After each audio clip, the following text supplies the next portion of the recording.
بسم الله الرحمن الرحيم الحمد لله رب العالمين الحمد لله الذي هدانا لهذا وما كنا لنهتدي لولا أن هدانا الله أشهد أن لا إله إلا الله وحده لا شريك له وأشهد أن محمدا عبده ورسوله اللهم صل على محمد وعلى آل محمد كما صليت على إبراهيم وعلى آل إبراهيم إنك حميد مجيد اللهم بارك على محمد وعلى آل محمد كما باركت على إبراهيم وعلى آل إبراهيم إنك حميد مجيد ورضى اللهم عن الخلفاء الراشدين والصحابة أجمعين ومن تبعهم بإحسان إلى يوم الدين أما بعد. Donc les louanges, les remerciements, les éloges appartiennent tous à Allah. Le premier qui n'a pas de début, le dernier qui n'a pas de fin, l'apparent, le dominant sur toute chose, le parfait dans son essence, dans ses noms et attributs et dans tous ses actes, qui oscille d'une part entre sa bienveillance, sa bonté, sa miséricorde vis-à-vis de toutes ses créatures, c'est lui qui a tout créé sans besoin, et sa justice qui, elle, est basée sur son omniscience et sa sagesse. J'atteste donc qu'il est le seul digne d'adoration. Tout autre que lui n'est que fausseté. J'atteste de la véracité, de l'exemplarité, de la prophétie de Mohammed ibn Abdullah, qu'Allah bénisse ce prophète, sa famille, ses compagnons, et tous ceux qui les auront suivis dans le droit chemin, et nous fassent l'honneur d'en faire partie. Donc, bienvenue pour la veillée de Ramadan, 7e de ce nom, qui correspond donc à la nuit du 27. Ramadan et que beaucoup de gens pensent que c'est Laylatul Qadr. Alhamdulillah. Allah seul sait. Le prophète alayhi salatu wassalam, comme vous savez, est sorti pour leur dire quelle est la nuit de Laylatul Qadr, et il a trouvé deux musulmans en train de se disputer. Et il a dit, on me l'a fait oublier, et c'est du bien pour vous.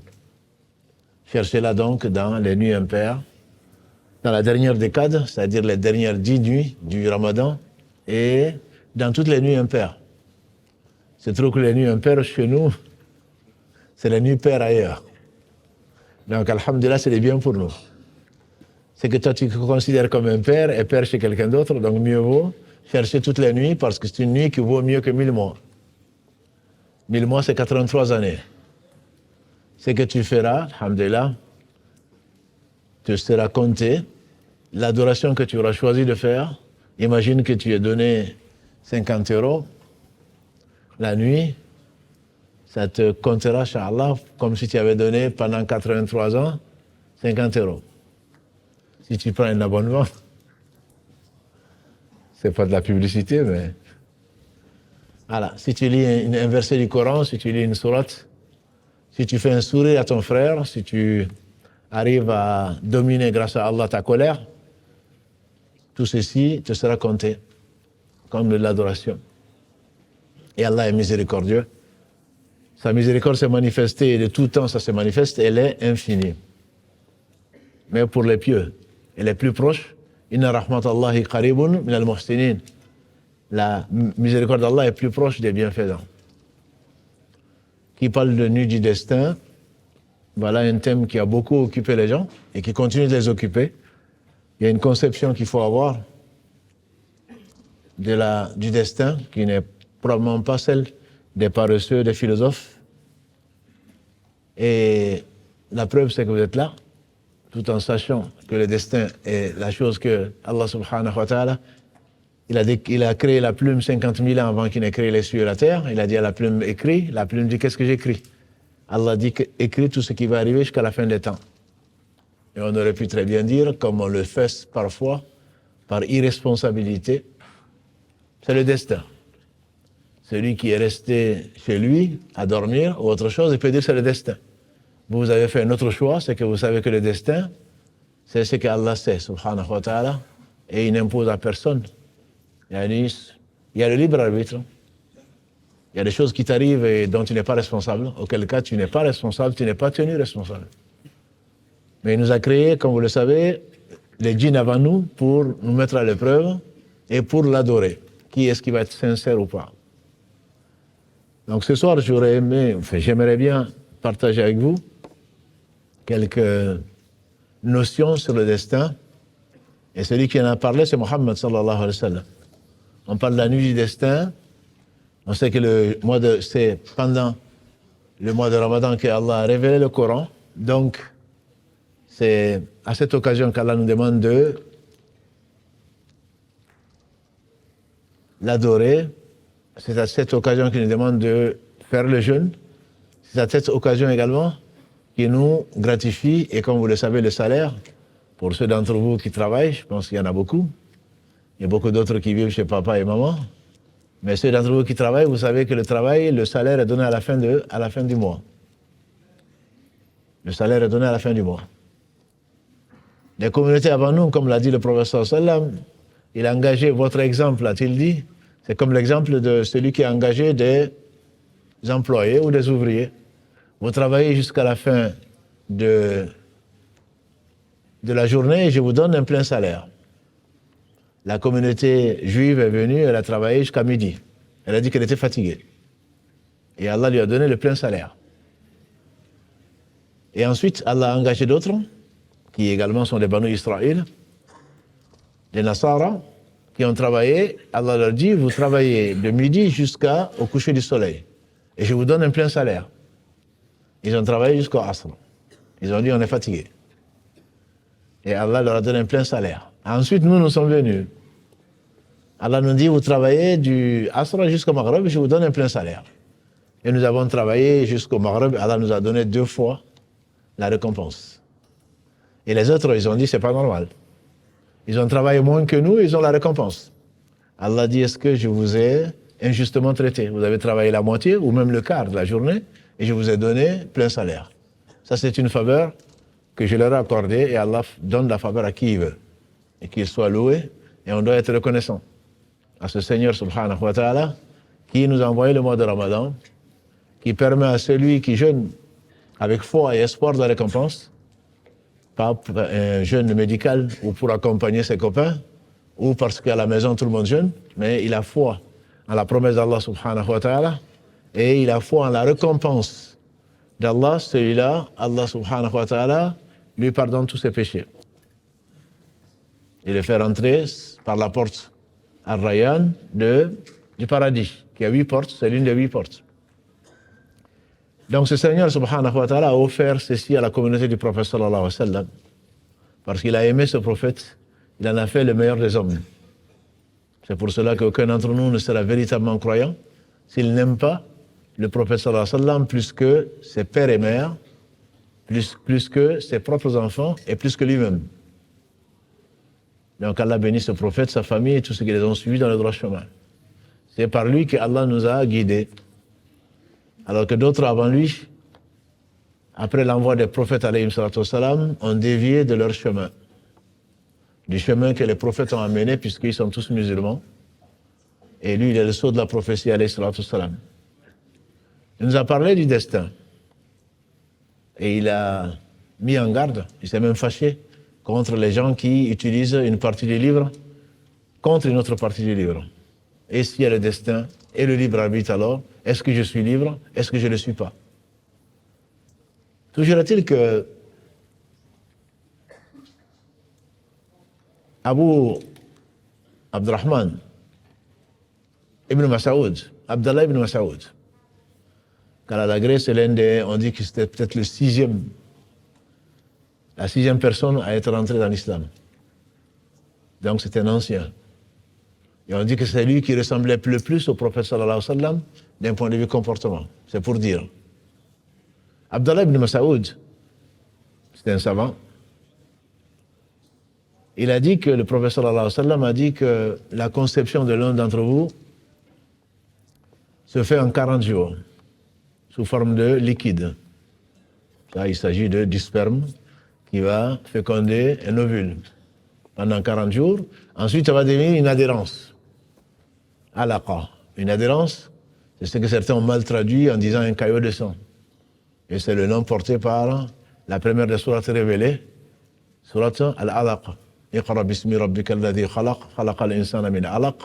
Donc, pendant 40 jours, ça reste comme une adhérence. Pendant 40 autres jours, c'est comme de la chair mâchée. Et ceux qui ont fait un master en biologie savent de quoi je parle. ou même en L1, on commence à leur enseigner la morila et tout le reste pour devenir ce qu'Allah veut que ça devienne. Et que ce soit aujourd'hui des gens qui remplissent la mosquée, alhamdulillah. Mais on est tous passés par ce stade-là, alors qu'on n'était rien. Et ensuite a dit le prophète sallam, Allah envoie un ange pour lui insuffler l'âme. Yas'alunaka ani ruh. On t'interroge sur l'âme, dit le ruh procède d'Allah subhanahu wa ta'ala, il ne nous a été donné que très peu de science. Allah seul sait qu'est-ce que c'est que l'âme. Mais c'est celle sans laquelle nous ne vivons pas. Et donc cet ange va insuffler l'âme et Allah va lui dicter 4 choses. 4 choses qui sont donc le terme de son existence, quand est-ce qu'il va mourir, ses actes, et également sa subsistance, de quoi il va vivre. Et enfin, s'il va être heureux ou malheureux. Heureux ou malheureux ici, c'est dans le sens s'il va aller au paradis ou s'il va aller en enfer.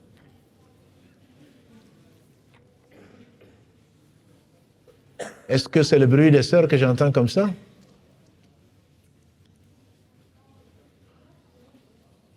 L'accueil, est-ce que vous pouvez vous adresser à ces personnes, de leur dire qu'il fait froid dehors, que si elles ont un refuge dans la maison d'Allah, au moins qu'elles la respectent.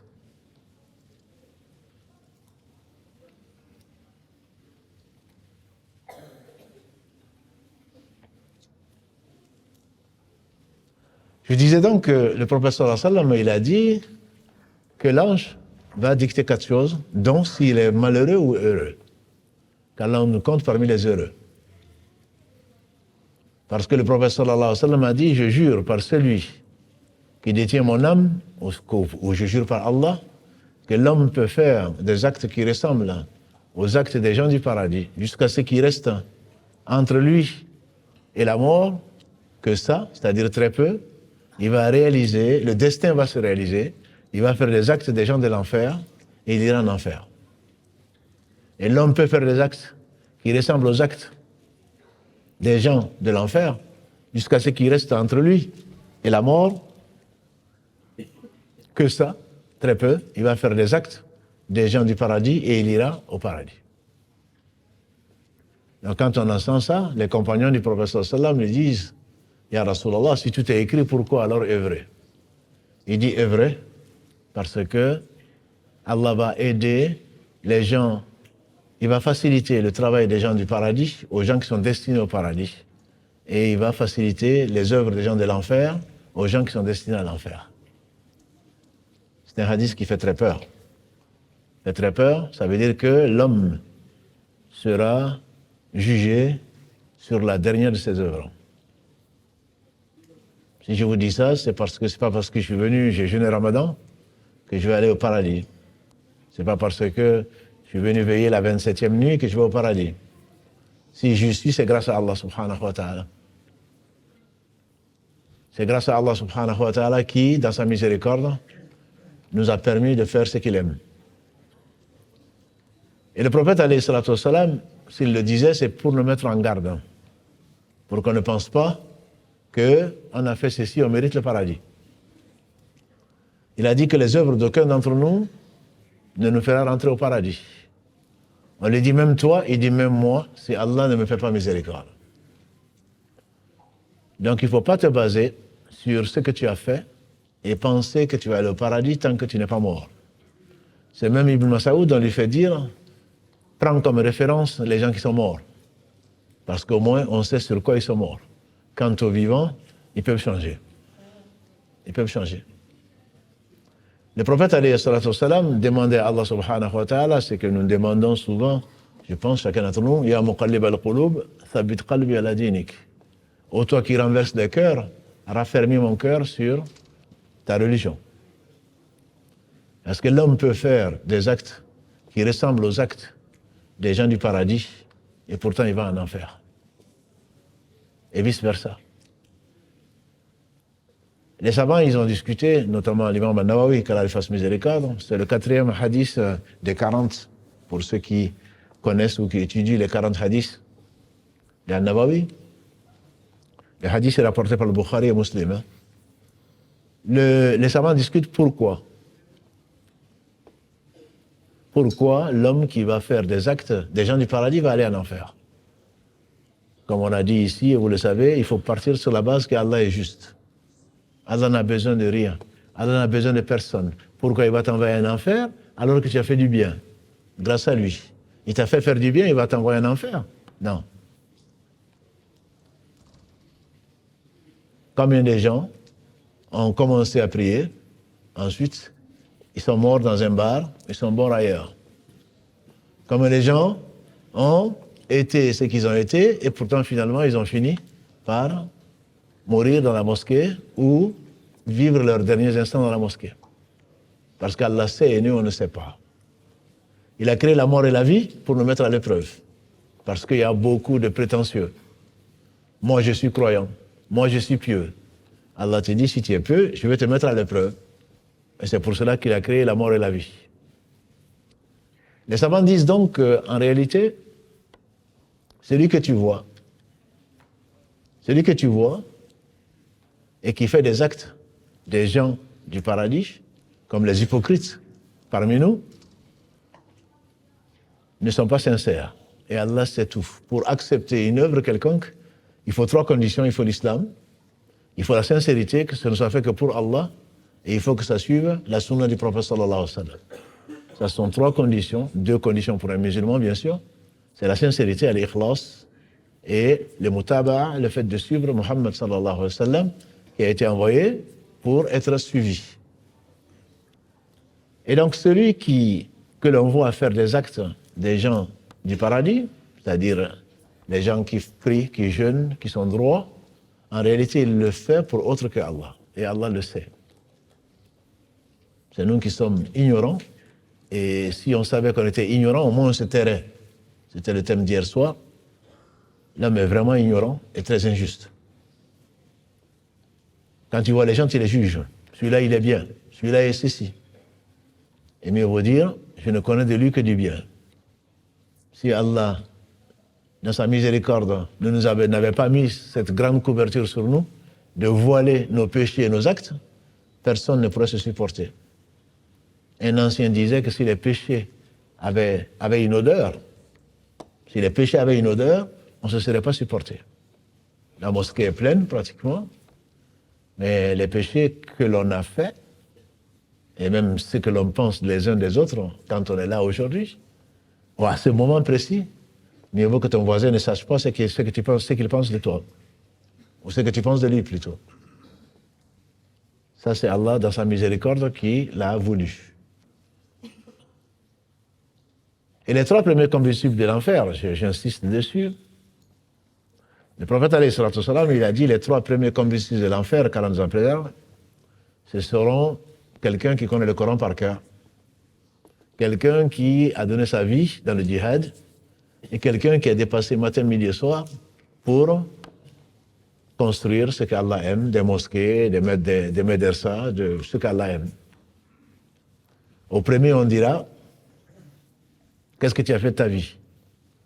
Eh bien, qu'Allah sache avant de l'avoir créé, il dira, Seigneur, tu as envoyé un livre merveilleux. Je l'ai appris par cœur. Et ce n'est pas le fait d'apprendre le Coran qui est difficile. Le plus difficile, c'est de le réviser. Parce qu'il faut le réviser tous les jours. Sinon, il s'en va.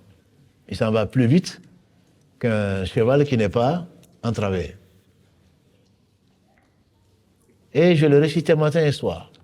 Pour toi. Allah dira, tu mens. Les gens diront, tu mens. Tu n'as fait ça que pour qu'on dise, voilà quelqu'un qui connaît le Coran par cœur. Et ça a été dit. Et donc, chez moi, tu n'as que l'enfer. Traînez-le sur la face et jetez-le dans l'enfer. Ça, c'est l'un des 3 premiers. Un second, qui va comparaître devant Allah subhanahu wa ta'ala, il va lui dire, qu'est-ce que tu as fait de ta vie? Il va dire, tu as envoyé une religion merveilleuse, c'est pour cette cause que j'ai combattu et que je suis mort. Allah va dire, tu mens. Les anges diront, tu mens. Tu n'as fait tout ça que pour qu'on dise, voilà un homme courageux. Et ça a été dit. Chez moi, tu n'as que l'enfer. Prenez-le, traînez-le sur la face et jetez-le en enfer. Le 3e, qu'est-ce que tu as fait? Oh Allah, tu as été généreux vis-à-vis de moi, tu m'as vraiment gâté, on dirait. Et j'ai dépensé matin, midi et soir ce que tu m'as confié pour ta cause. Allah dira tu mens. Les gens diront tu mens. Tu n'as fait ça que pour qu'on dise voilà un généreux. Tu as certainement eu l'avenue XY, le mausolée de je ne sais quoi d'autre. Voilà. C'est ça que tu voulais. Tu voulais qu'on t'appelle, il ne faut pas qu'on t'oublie. Tu vois des gens, au bled en particulier, comme ils tendent la main, certains vont donner ou des puits que tu vas creuser, ma sœur. Des mosquées qu'on va construire. Appelez-la la mosquée de mon père. Depuis quand ton père a une mosquée? À quoi ça te sert? Tu l'as fait pour Allah ou tu l'as fait pour qu'on dise que ton père est devenu immortel? Il faut faire attention à ce qu'on fait. Allah sait tout. Allah dit tu mens, les gens diront tu mens, tu n'as fait ça que pour la notoriété. Traînez-le sur la face et jetez-le dans le feu. Ce n'est pas pour nous désespérer, c'est simplement pour confirmer la parole du prophète sallam. Si vous saviez ce que je sais, vous rirez peu et vous pleurerez beaucoup. Si vous saviez ce que je sais de la vie dernière, vous rirez peu et vous pleurerez beaucoup, a dit le prophète sallam. Si les animaux savaient ce que vous savez, vous les hommes, sur ce que Allah subhanahu wa ta'ala nous a révélé du jour du jugement dernier, vous n'en aurez pas eu de la viande, parce qu'il n'y aurait pas de muscles, il n'y aurait pas de viande, il n'y aurait eu que des squelettes. Parce que quand on sortira des tombes, pieds nus, corps nus, non circoncis pour les hommes, et que le soleil se rapproche des têtes, et que les gens vont suer jusqu'à être noyés, c'est pas un jour où tu vas rigoler. Notre mère Aïcha a dit au prophète sallam, Ya Rasulallah, comment est-ce que des gens nus? Ça c'est pour les frères qui sont sur des... Ils regardent les films porno, on a et le reste. Nos sœurs se plaignent, je vous assure les frères. Des gens qui viennent à la mosquée, ils ont des copines partout, au travail, dans la rue, partout. Est-ce qu'ils ne savent pas qu'Allah voit? Elle aussi, au lieu de prier Allah, va fouiller dans le portable. Eh bien, si tu fouilles dans le portable, tu vas voir ce que tu ne voulais pas voir. Allah dit, voilà, tajassasu. Si Allah nous dit de ne pas espionner, c'est pas pour lui. Lui, c'est tout. Il t'a dit de ne pas le faire, c'est pour toi. Parce que si tu le fais, c'est pas seulement des insomnies, tu risques de finir à l'hôpital. Il t'a dit de ne pas le faire, moi je sais. Et la personne, celui qui a fait du bien le verra, celui qui a fait le mal le verra. Il ne peut pas se cacher à moi. Parce que c'est moi qui l'ai créé. Avant de l'avoir créé, je sais tout. Je ne l'ai pas su parce que après l'avoir créé, je sais absolument tout. Alors ne t'occupe pas de ça. Non, on est là en train de fouiller, en train d'espionner. Et donc ce que tu verras, si ça te rend malade, tu as désobéi à Allah et finalement, tu as vu ce que tu ne voulais pas voir. Bref, il n'y a que dans l'obéissance que tu vas trouver le bonheur. Tu es curieux, mais ta curiosité, c'est pas ça. La curiosité, elle est mal placée. Bref, notre mère Aïcha a dit à Rasulallah, comment on va être nus comme ça? Les hommes vont regarder les femmes vont regarder les hommes. Le prophète sallam dit à Aïcha, l'affaire est trop dure pour que les gens se regardent, pour qu'on regarde autre chose, pour qu'on s'occupe d'autre chose que de soi-même. Tu as ton voisin, tu ne vois pas, tu ne vois même pas.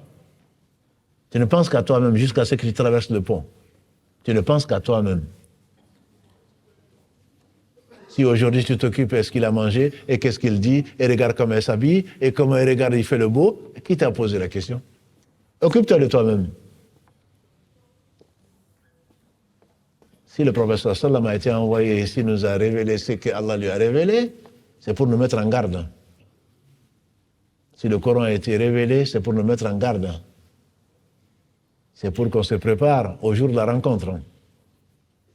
Notre mère Aïcha encore, elle disait, qu'Allah l'agrée, Allah dit subhanahu wa ta'ala, وَالَّذِينَ أَتَوْا الذين أوتوا ما أتوا وقلوبهم وجلت أنهم إلى ربهم راجعون. Dans le verset 60 de la sourate 23 Al-Mu'minun, Allah dit, et ceux qui donnent, ceux qui donnent, et leur cœur frémit à l'idée de rencontrer Allah. Elle dit, Ya Rasulallah, sallallahu alayhi wa sallam, est-ce que ce sont des gens qui ont volé, des gens qui ont forniqué, des gens qui ont fait ceci, cela? Le prophète sallallahu alayhi wa sallam dit, oh non, la fille dit très véridique, s'agissant de son honorable père, Abu Bakr Siddiq. Il ne s'agit pas de cela. C'est des gens qui ont prié, c'est des gens qui ont jeûné, c'est des gens qui ont donné le sadaqa, ils craignent qu'Allah ne l'a pas accepté. Inna alladhina hum min khashyati rabbihim mushfiqun. C'est le verset 57 qui commence à décrire les gens qu'Allah aime.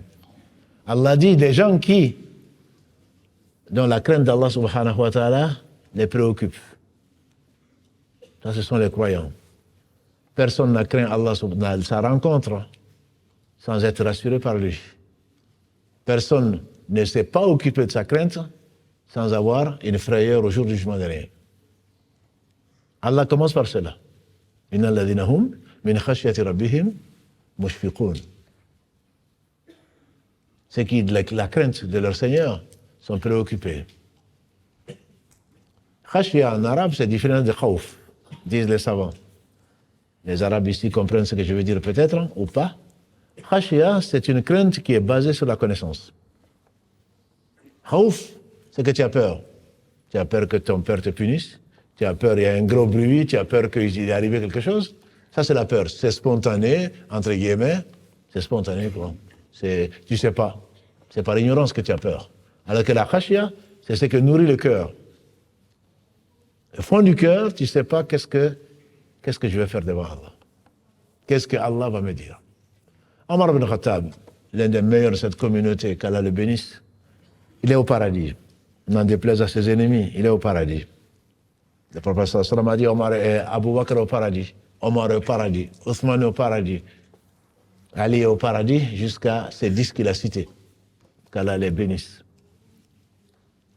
Quand il a été assassiné, et pourtant il savait qu'il allait au paradis.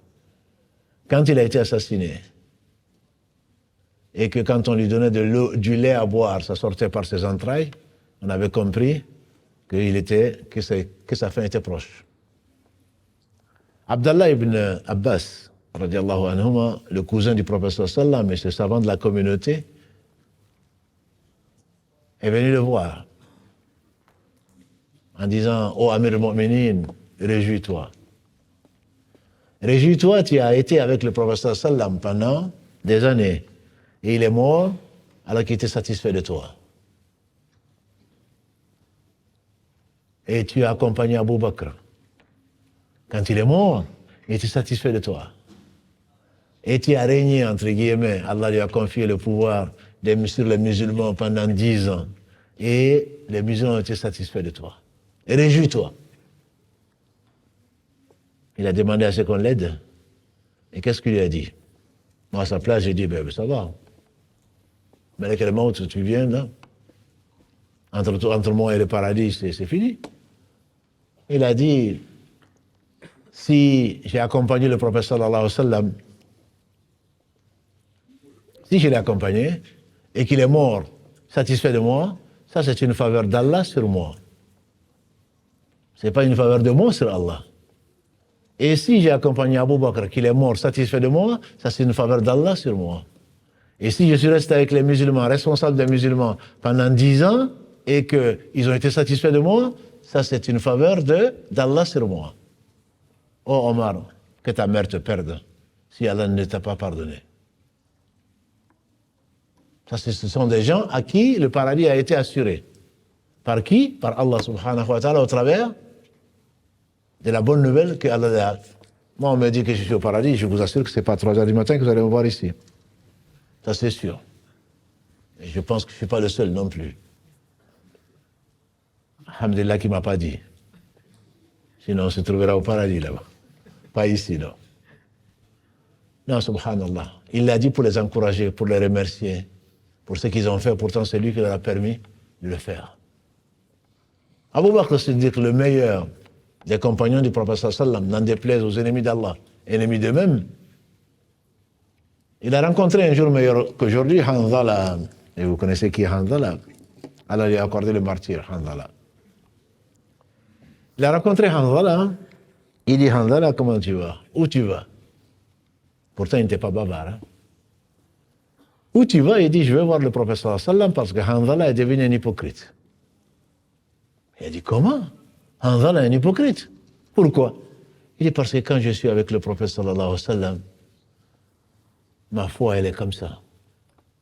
Et quand je suis avec ma famille, je rigole, je m'amuse, j'oublie. Abou Bakr dit alors, Abou Bakr aussi est hypocrite. Allons-y, deux hypocrites, allons-y voir le prophète sallallahu alayhi wa sallam. Et vous savez, l'hypocrite, il est au fin fond de l'enfer, plus bas encore que le mécréant. Plus bas encore. Ils ont été trouvés le meilleur des hommes, alayhi salatu salam. Et il leur a expliqué, plutôt les sentiments qu'ils avaient. Il a dit, ah, voilà, la foi, elle est comme ça. Elle monte, elle baisse. Si vous étiez toujours, comme vous êtes avec moi, les anges vous auraient serré la main dans la rue. Donc on a tous des baisses de foi. Mais ce n'est pas des baisses de foi comme certaines sœurs le disent. J'ai eu une baisse de foi, j'ai arrêté la prière. Non mais je le dis, ça c'est pas une baisse de foi, ça. Ça c'est la foi, elle a plongé. C'est pas une baisse de foi. Tu meurs comme ça, qu'est-ce que tu vas dire à Allah? J'ai dit que, bon, ben écoute, hein, tu m'as ordonné ça, tu m'as ordonné de te rencontrer pour que tu me pardonnes. J'ai dit non, j'en ai pas besoin. Tu meurs comme ça, même si tu as fait le pèlerinage combien de fois, même si tu as construit une mosquée, tu meurs alors que tu ne fais pas la prière, qu'est-ce que tu vas dire? Cette prière qui, même quand tu ne peux pas prier debout, tu pries assis. Quand tu ne peux pas prier assis parce que tu es très malade, tu pries couché, sur le dos, sur le côté. Et si tu ne peux pas, tu pries mentalement. Nous, notre baisse de foi, la foi, elle traîne par terre. Eux, leur baisse de foi, c'est pas ça. Mais ils craignent qu'Allah subhanahu wa ta'ala ne leur tourne le cœur. Les anciens, ils disaient, mieux vaut faire bien sûr faire le Fajr et le Isha à la mosquée et avoir la récompense comme vous, Inch'Allah, de toute la nuit de prière, mieux vaut ça. Et te réveiller, il est déjà 6h10. Ah, j'ai raté mon Qiyamul Layl, pas mon Fajr. J'ai raté mon Qiyamul Layl, mieux vaut ça, et en être triste, pleurer, plutôt que de dire, j'ai passé la nuit à la mosquée. Et là, si je meurs ce matin, là, c'est sûr que j'irai au paradis, quoi. Parce que c'est de la prétention, parce que c'est de l'orgueil. Si tu as fait ça, c'est grâce à Allah. Il ne faut jamais penser qu'Allah nous doit quoi que ce soit. Celui qui meurt avec ça, je crains pour lui, je crains pour moi-même. On doit se réjouir. Si on est là, on doit se réjouir. Parce que c'est Allah qui nous a donné la foi. C'est Allah qui l'a embelli dans nos cœurs. Certainement, on aurait préféré rester à la maison avec nos femmes et nos enfants, ou avec notre mari et nos enfants. On aurait préféré ça, si on nous laissait à nous-mêmes. Mais Allah ne nous a pas laissés à nous-mêmes, il nous a permis de nous rencontrer dans une de ces maisons, et il nous a promis ce qu'il nous a promis. Le minimum, c'est sa satisfaction. Donc on doit être content. Le Cheikh Ousseymine, quand il fasse miséricorde, il dit, quand on dit salam alaikum, tu dois être content que Allah t'ait choisi. Combien de gens ne sont pas là? Et combien de gens sont déjà morts? Le prophète alayhi salatu salam, il a dit, celui qui est mort, celui qui est dans sa tombe, quel que soit ce qu'il a fait, il donnerait le monde de ce qu'il contient pour pouvoir faire un soujoud, une prosternation. Mais c'est trop tard. C'est pour cela que quand tu peux profiter d'une seconde, profites-en. Parce que voilà une chose qui ne va pas revenir. Voilà une chose qui n'a pas de prix. Une chose qui n'a pas de prix.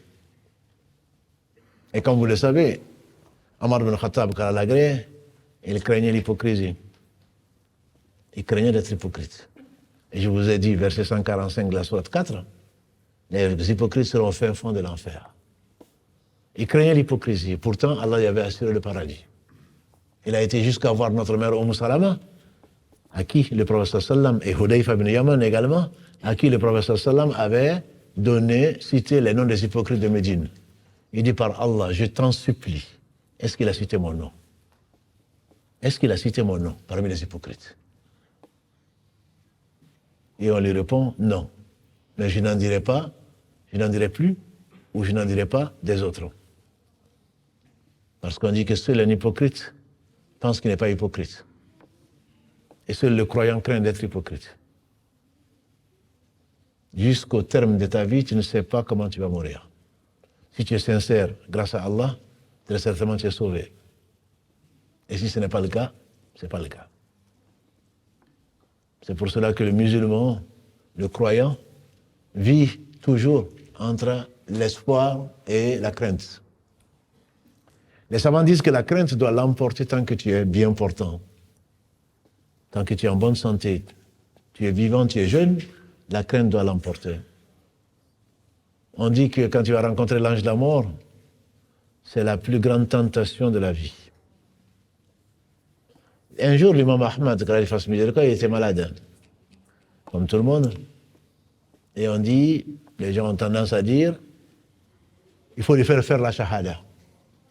Il faut lui faire la shahada. Celui qui meurt en faisant la shahada, il rentre au paradis. Quels que fussent ses péchés. Et on dit, ya imam, qul la ilaha illallah. Qul la ilaha illallah. Dis la ilaha illallah. Et que l'imam disait, la.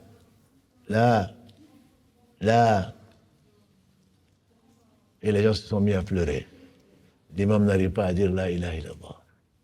L'imam de la communauté, l'imam de la sunna, n'arrive pas à prononcer la ilaha illallah. Les gens pleuraient comme ils pouvaient. Et après, il est revenu à lui-même. On dit, imam, on t'a dit de dire la ilaha illallah, tu n'as pas pu. Il a dit non, ce n'est pas ça. Il a dit que quand j'allais mourir, ou quand j'étais dans cet état de pseudo-conscience, Shaitan est venu me dire, meurs chrétien, meurs ceci. Je dis là, tu ne sais pas comment tu vas mourir. Le verset 24 de la sourate Ibrahim, 14. Allah dit, يثبت الله الذين آمنوا بالقول الثابت في الحياة الدنيا وفي الآخرة. ويضل الله الظالمين. Allah a raffermi les croyants dans la vie de ce bas monde et dans l'au-delà. Si ta foi n'était pas sincère, si tu l'as fait pour autre que Allah subhanahu wa ta'ala, Shaitan il va te dire, ben, tu sais toute ta vie, hein, tu l'as perdu. Voilà la dernière chance. Un tel serait mort pour te laver les péchés. Si tu crois en lui, au cheikh, si tu crois à ceci, si tu crois à ça, et tu vas être sauvé. Et si ta foi n'est pas sincère, tu vas croire à ça et tu es perdu pour l'éternité. Celui qui meurt en associant quoi que ce soit à Allah, inna Allah la yaghfiru an yushraka bihi wa yaghfiru ma duna dhalika liman yasha. Allah ne pardonne pas qu'on lui associe quoi que ce soit. En dehors de ça, il pardonne à qui il veut. C'est pour cela que ceux qui craignent, ceux qui connaissent Allah, l'aiment, mais ils le craignent. Ils craignent de ne pas Kalla innahum arrabihim yawma idhin la mahjubun. Dans la sourate 83, quand Allah met en garde ceux qui ne croient pas, parce qu'ils seront privés de contempler la noble face d'Allah subhanahu wa ta'ala. C'est que le paradis leur sera interdit. Donc quand on sait faire ce que l'on fait, le destin va se réaliser comme l'a dit le prophète sallallahu alayhi wa sallam. Mais il ne s'agit pas des gens qu'Allah a guidés et qui ont tout fait pour être sincères, qu'Allah nous compte parmi ceux-là. La foi, elle augmente, elle baisse. Tu te poses la question si tu es hypocrite, comme beaucoup, alhamdulillah, c'est bon signe pour toi. Ça veut dire qu'au moins tu n'es pas un prétentieux et quelqu'un d'orgueilleux qui pense que, bah non, mais moi c'est fini quoi. Ça y est, je suis rentré au paradis. Parce que j'ai fait la Umrah. Parce que j'ai fait ceci.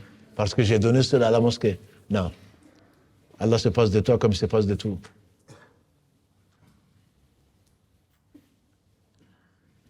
Et il y a d'autres, comme l'a dit le prophète sallam dans ce hadith d'Ibn Mas'ud, l'homme peut faire des actes qui ressemblent aux actes des gens de l'enfer, jusqu'à ce que, entre lui et la mort, il ne reste que ça, et il rentre au paradis. Il fait un acte, des gens du paradis, il rentre au paradis.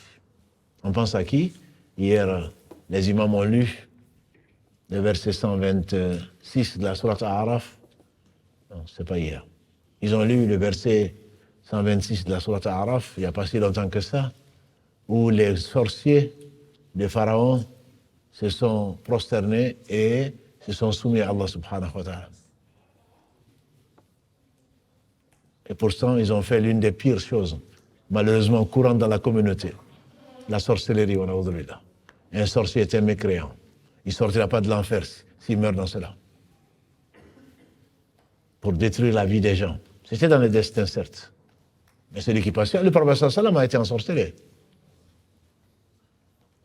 Ce n'est pas parce qu'Allah t'a éprouvé, ma sœur, ou mon frère, que Allah ne t'aime pas. Celui qui l'a aimé le plus, il a été ensorcelé. Mais c'est justement parce que c'est un homme.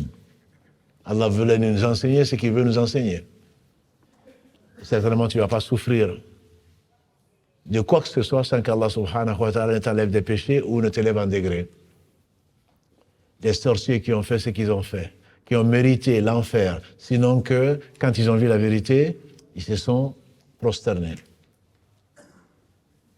Rabbana afriq alayna sabra wa tawaffana muslimin. Oh Allah, donne-nous la patience. Parce que quand ils ont voulu arrêter la sorcellerie, Pharaon les a promis à quoi? De les crucifier. Et malgré cela, ils n'ont pas bougé. Malgré cela, ils ont demandé à Allah de les raffermir et de les faire mourir musulmans. Tu peux voir l'homme faire ces choses-là, et en réalité, Allah subhanahu wa ta'ala sait qu'il a donné la sincérité qu'au fond de lui, il va finir. Mais ce n'est pas nous. Non, je le connais, c'est quelqu'un de bien. Non, il a bon cœur. C'est toi qui as ouvert son cœur? On entend, surtout quand on veut se marier là. Non, il ne prie pas, mais il a bon cœur. Il a bon cœur et il ne prie pas. Et toi, tu dis qu'il a bon cœur, tu as ouvert son cœur, toi. Nous, on se base sur quoi? Sur les apparences.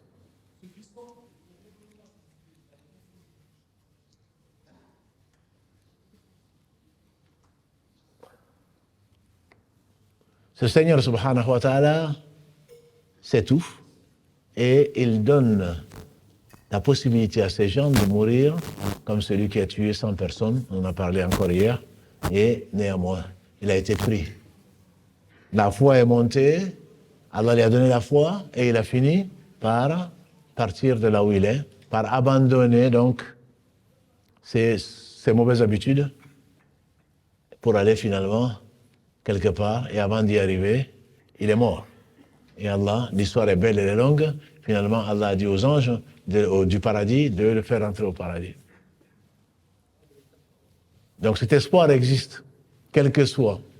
Allah dit dans la sourate 39, verset 53, قُلْ يَا عِبَادِيَ الَّذِينَ أَسْرَفُوا عَلَى أَنفُسِهِمْ لَا تَقْنَطُوا مِنْ رَحْمَةِ اللَّهِ إِنَّ اللَّهَ يَغْفِرُ الذُّنُوبَ جَمِيعًا إِنَّهُ هُوَ الْغَفُورُ الرَّحِيمُ. Dis ô mes serviteurs qui sont fait outragement tort, jamais ne désespérez de la miséricorde d'Allah, Allah pardonne tous les péchés. Il est celui qui pardonne, il est celui qui fait miséricorde. Et quel que soit ce que tu as fait, ne désespère pas de la miséricorde d'Allah. Ça, c'est l'aspect espoir. La crainte, on a dit, disent les savants, il faut qu'elle reste en quasi-permanence. Mais au moment où tu vas mourir, jamais ne désespère de la miséricorde d'Allah. C'est l'un des plus grands péchés, disent les savants. Le fait de désespérer de la miséricorde d'Allah.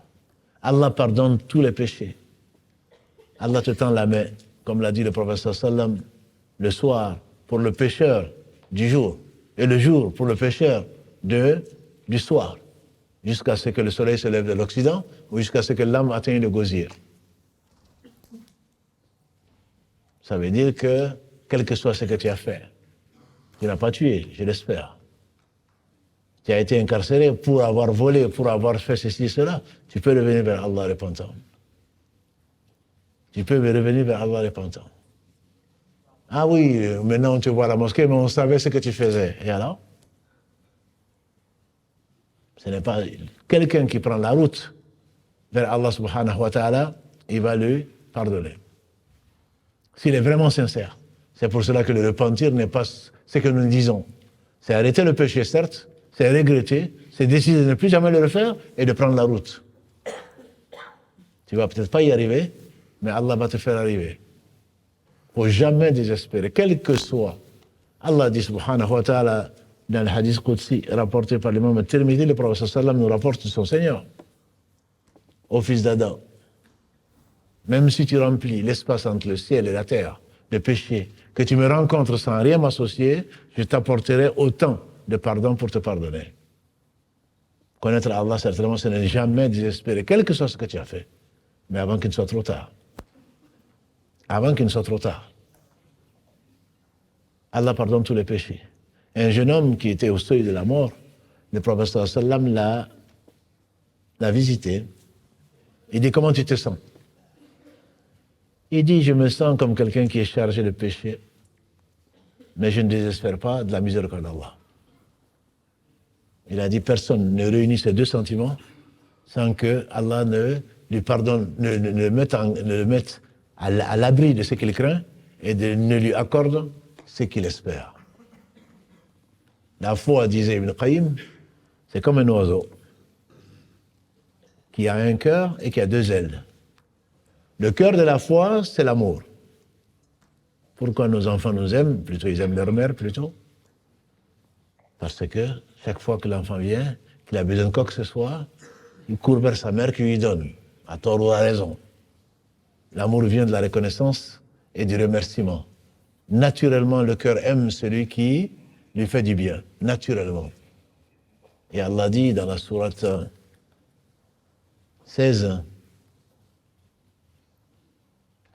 verset 53, « Wa ma bikum min ni'matin fa min Allah » Tout bien qui vous arrive, ça vient d'Allah. Comment tu peux aimer autre que Allah? Comment tu peux aimer autre que Allah?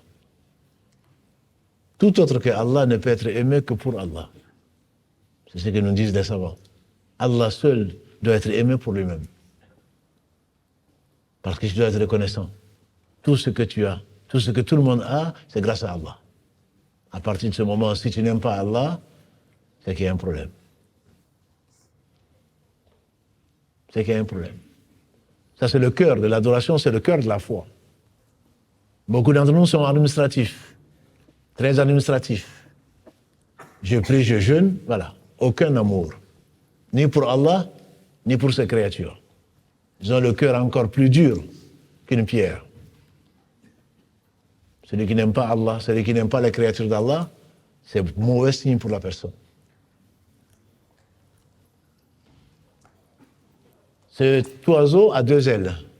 Une des ailes, c'est l'espoir, et l'autre, c'est la crainte. Ibn Qayyim, il dit, imaginez un oiseau sans cœur, bien sûr, l'oiseau meurt. Et sans une des ailes, l'oiseau va être la proie des prédateurs. Tout prédateur qui veut prendre l'oiseau ne pourra pas voler. Donc l'oiseau va être pris et il va mourir de l'attaque des prédateurs. C'est pour dire que certains ont tellement, ils disent tellement craindre Allah subhanahu wa ta'ala qu'ils désespèrent.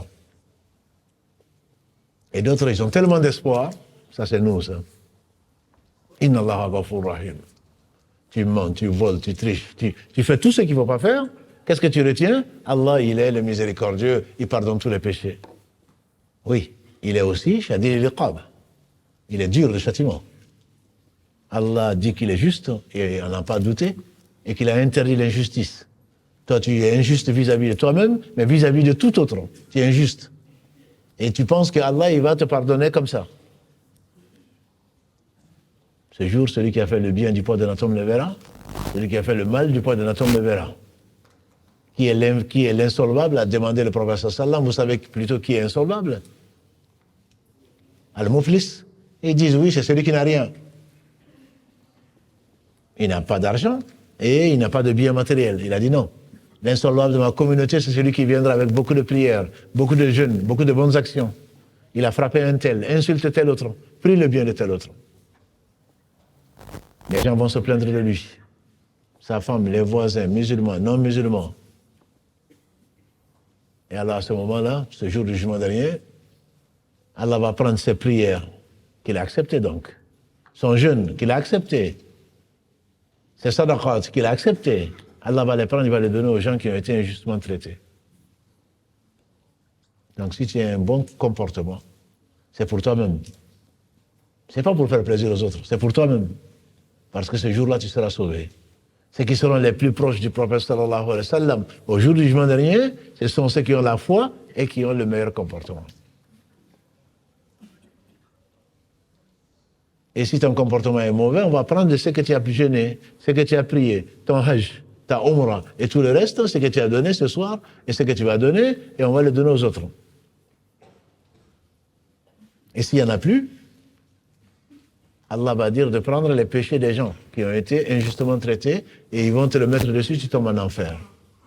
Pourtant, Allah a accepté certaines de tes prières, de ton jeûne et tout le reste, mais ça ne t'a pas servi à grand-chose parce que tu leur as donné aux autres. Tel est le cas de beaucoup d'entre nous. De beaucoup d'entre nous, malheureusement. D'un côté, masha'Allah, de l'autre côté, la hawla wa la quwwata illa billah. Ce sont les deux ailes. Tu vois l'homme, tu as l'impression que c'est le plus pieux. Ne rentre pas chez lui. Hein. Demande à ses voisins. Qu'est-ce que vous pensez de la hawla wa la quwwata illa billah? C'est le pire voisin qu'on puisse avoir. Une femme passait ses nuits à prier, ses jours à jeûner. Ses voisins se plaignaient d'elle. Le prophète sallam a dit, elle est en enfer. Elle passait ses jours à jeûner. Elle passait ses nuits à prier. Ses voisins se plaignaient d'elle. Le prophète sallam a dit, elle est en enfer.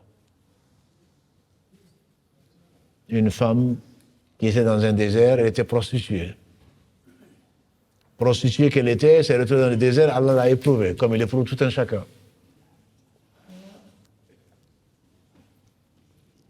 Et voilà qu'Allah met devant elle un puits. Bien sûr, elle devait être très contente, très heureuse. Elle descend dans le puits, il n'y avait pas de robinet, ni de seau. Elle descend dans le puits. Et avec sa chaussure, elle remplit sa chaussure d'eau, elle se met à boire, jusqu'à être désaltérée. Elle remonte. Et à la surface, qu'est-ce qu'elle va trouver? Une chienne qui meurt de soif. Une chienne qui meurt de soif. Elle se dit, cette chienne doit connaître la même chose que ce que moi je veux de connaître. C'est-à-dire, elle doit être morte de soif. Elle redescend. Elle aurait pu dire comme moi, écoute, débrouille-toi. Espèce de chienne. Elle descend à la force de ses bras et elle met sa chaussure entre ses dents. Elle remplit la chaussure d'eau. Elle remonte à la force de ses bras et donne à boire à la chienne. Et la chienne, bien entendu, on voyait ce qu'on pouvait voir sur l'expression de sa joie sur son visage, mais elle n'était pas satisfaite. Elle descend autant de fois pour satisfaire la soif de cette chienne. Et à cause de ça, nous a dit le prophète sallam, Allah lui a pardonné ce qu'elle a fait. Allah lui a pardonné ce qu'elle a fait. Donc quand on entend que le destin va se réaliser, il va se réaliser. Bienheureux, malheureux, il va se réaliser. Le malheur, c'est celui à qui Allah a donné tous les bienfaits qu'il a et qu'il utilise dans autre chose. Et il pense qu'il ne doit qu'à lui-même, comme Qarun. Je ne le dois qu'à ma science. Ou comme Pharaon, qui dit il est le Seigneur, très élevé. Ceux-là, ils auront l'enfer. Quant à celui qui sait, وَلِمَنْ خَافَ مَقَامَ رَبِّهِ جَنَّتَانِ. Celui qui a craint la rencontre de son Seigneur, Allah lui promet 2 paradis. Allah lui promet 2 jardins. Mais quant à celui qui n'a pas craint la rencontre de son Seigneur, certainement il va le craindre au jour du jugement dernier. Le destin donc, c'est ce qu'Allah sait. Il sait absolument tout. Allah n'impose à personne. Il n'impose à personne. C'est que la personne pouvait, là où il y a la volonté. La personne est responsable. On a tous promis à Allah d'être libre et de revenir à lui. Donc il va juger les différents. Le destin n'est pas une excuse pour justifier les péchés. Tout ce que tu feras, tu le verras, en bien comme en mal. Donc cet espoir doit toujours rester, mais en même temps, tu dois toujours veiller, craindre que Allah n'accepte pas. On dit pourquoi? Parce que jamais, jamais tu ne saurais remercier Allah pour ses bienfaits. Jamais.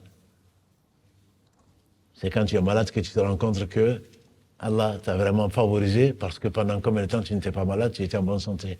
C'est quand tu avais faim un tout petit peu dans la journée que tu te rappelles que finalement, tu as avalé des tonnes et des tonnes. C'est quand tu as eu soif que tu t'es rendu compte finalement que l'eau n'était pas aussi simple à trouver que ça, etc., etc.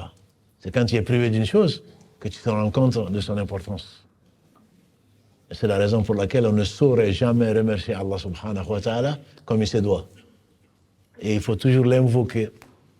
L'invoquer pour qu'il nous fasse mourir musulmans. Même les prophètes alayhi sallam le faisaient. Youssouf en particulier, dont on a parlé pendant 3 nuits, il demandait à Allah de le rappeler musulman.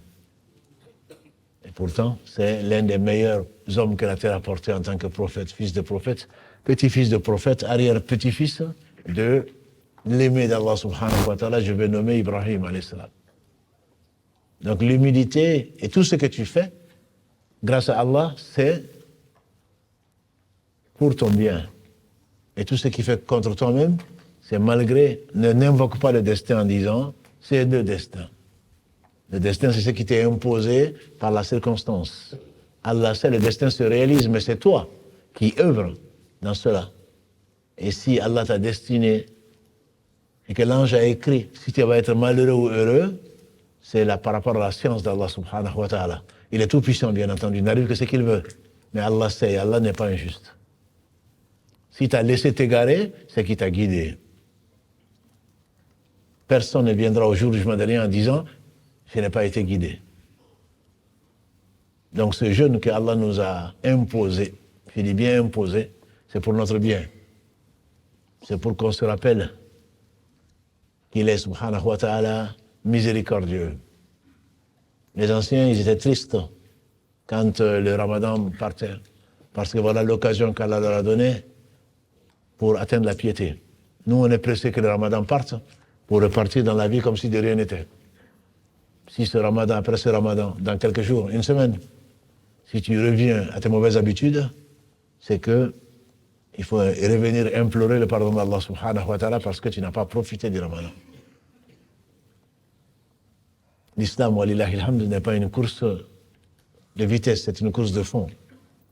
Ce que Allah aime le plus, subhanahu wa ta'ala, c'est ce qui dure, a dit le prophète sallam, même si c'est peu. Même si c'est peu. Allah t'a montré que tu pouvais veiller. Allah t'a montré que tu pouvais ne pas manger. Allah t'a montré que tu pouvais prier. Allah t'a montré que tu pouvais fréquenter la mosquée autant que tu pouvais être bien avec le voisin, avec ton mari, avec ton épouse, avec tes enfants, que tu pouvais le faire et tu t'abstenais de te mettre en colère. Pourquoi, Ramadan fini, tu redeviens quelqu'un de négligent, quelqu'un de paresseux, quelqu'un qui a vendu sa vie sa vie de l'au-delà pour la vie d'ici-bas. Tu ne pourras pas dire demain à Dieu, je ne pouvais pas. Parce qu'un mois durant, Allah t'a permis, Allah t'a montré que tu es beaucoup mieux que ce que tu penses. Donc c'est nourri de cette science, nourri de cette pratique, que l'on doit continuer, Inch'Allah, à œuvrer dans le bien. Pour qu'Allah subhanahu wa ta'ala nous fasse miséricorde et que nous fasse faire partie de ces gens, donc qui seront des bienheureux et non des malheureux. Que celui qui trouve du bien remercie Allah, et que celui qui trouve autre chose, qu'il n'en veuille qu'à lui-même. Qu'Allah subhanahu wa ta'ala nous compte parmi les bienheureux, qu'il nous accorde ce qu'il accorde aux gens qu'il a aimés, et que la vie de ce bas monde ne soit pas notre objectif. Et pour ceux qui resteront avec nous, Inch'Allah, demain et avant l'Aïd, on va continuer, Inch'Allah, le programme à 2h30 pour le finir, Inch'Allah, à 3h30, parce qu'il y a tellement de choses à apprendre et qu'Allah le compte comme des œuvres qu'il agrée, puisque c'est bien ça l'adoration. Et multiplier les bénédictions sur le meilleur des hommes, Muhammad sallallahu alayhi wa sallam, sa famille, ses compagnons, nobles compagnons, et tous ceux qui ont donné leur vie pour que l'on soit là aujourd'hui. Subhanakallahumma wa bihamdika, ashhadu an la ilaha illa anta, astaghfiruka wa atubu ilayk. Subhana rabbika rabbil izzati amma yasifun. والسلام على المرسلين والحمد لله رب العالمين والسلام عليكم ورحمة الله وبركاته.